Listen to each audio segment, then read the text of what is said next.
I get this question all of the time.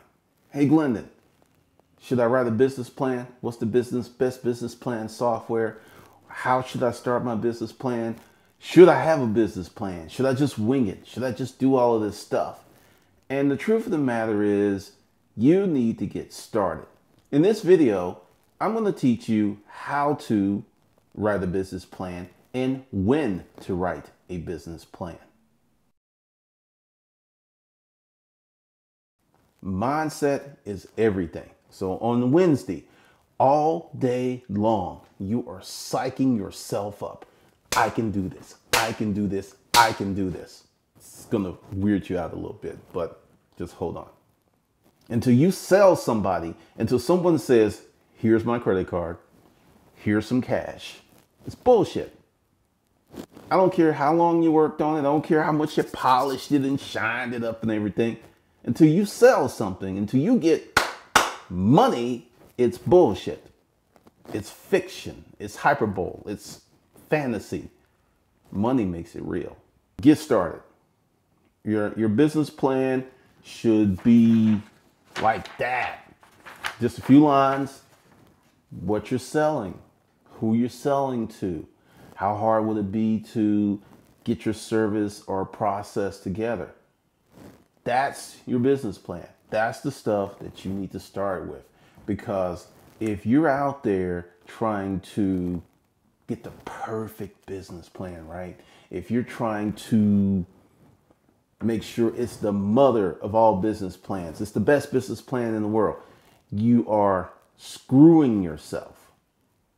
I suggest that you do these two things. Number one, identify your target market, your audience, who you're going to sell to. Number two, create a minimum variable service or product. Number three, try to sell it to them for 30 days. Also, to light a fire under your ass, go ahead and get incorporated. Whether it's an S Corp, C Corp, an LLC, pick one. Do your research before you file any paperwork. Do your research. Make sure that this thing is situated for your long-term goals and estate planning, legacy, so on and so forth. You've got your stuff. You've got your one-page template. It's not your business plan yet. It's your template. And you're out there in the marketplace and you're selling. Now, the first thing you should do is try to sell your concept, product, or service. You should try to pre-sell it first thing. Because if you go to 100 people and they all say, no, Playboy, something's wrong.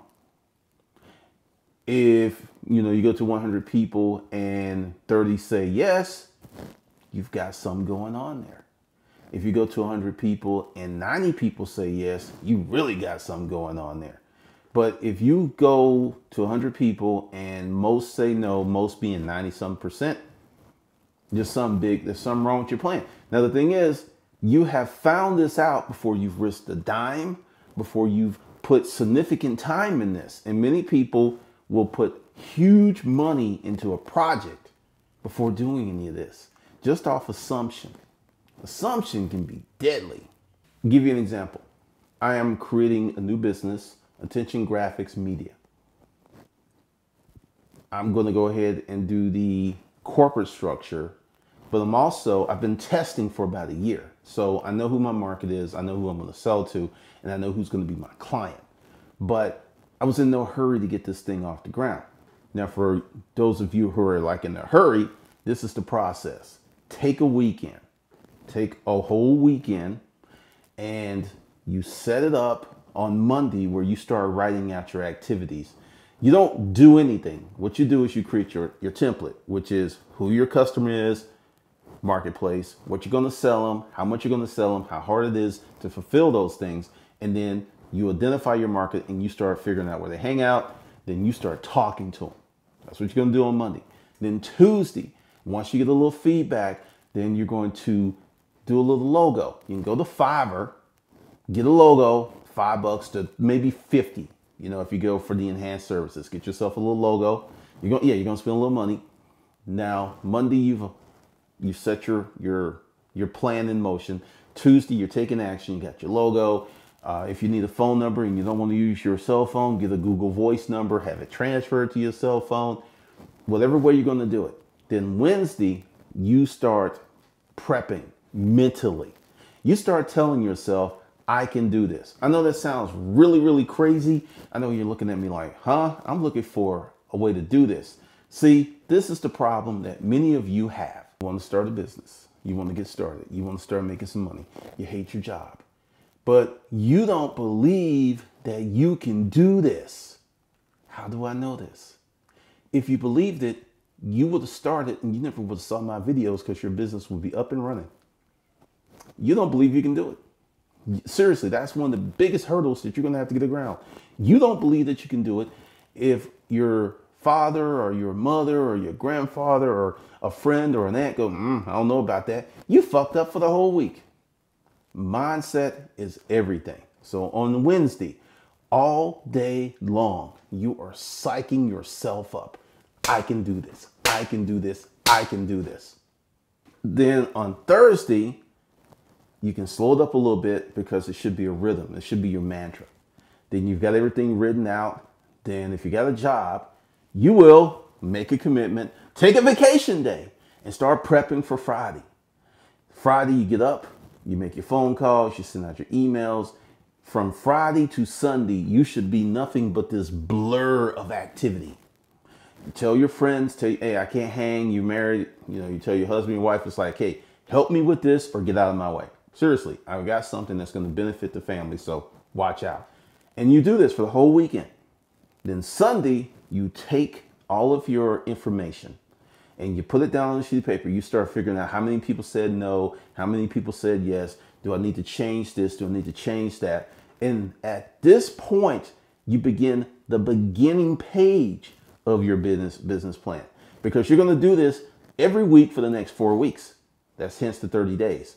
Then once this 30-day process is over, you're going to sit down and you're going to take all of your feedback, right? Take all your feedback at the end of 30 days. And then you start writing your business plan from that standpoint. Because why is this important? You've talked to customers. You've gotten either yeses or nos. If you've gotten a bunch of nos, you probably need to repeat this whole process again next month until you get more yeses. Because you don't have a lot of money. I totally get that. You may not even have a lot of time. I totally get that. But this formula, this way of vetting your business is going to save you a lot of time. It's going to save you a lot of money, because you'll go into the marketplace with your business winning. You'll go in winning. It's going to be hard. It's going to be rough. You're going to get frustrated. But this is how you'll make a lot of money down the road, because you're setting your business up properly on information. Many business plans are like Moby Dick, great works of fiction. But your business plan will be rooted in real people, real numbers, real time, real services. And then it will be more viable, and you'll also have more confidence because you've actually been out there in the marketplace. You've been talking to people, you've been selling stuff, or you've been trying to sell stuff. And this is wash, rinse, and repeat. There's nothing sexy about success except the results. The real success, which is getting up at 4 a.m. to go to the gym before you go to work. The real success is, working 80 hours a week when nobody's looking and people think you're crazy. That's the real success, and that's what this process is about. By taking the time to research and analyze and get feedback from the marketplace, you're in a position to create a killer and winning business plan versus just this thing that looks really tight on paper and it's like, oh, my business plan is just killer, right? But you ain't sold shit to anybody. Until you sell somebody, until someone says, here's my credit card, here's some cash. It's bullshit. I don't care how long you worked on it. I don't care how much you polished it and shined it up and everything. Until you sell something, until you get money, it's bullshit.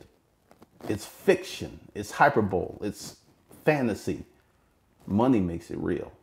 If you like the content of this video, and you should, like, subscribe, and comment. Also, for those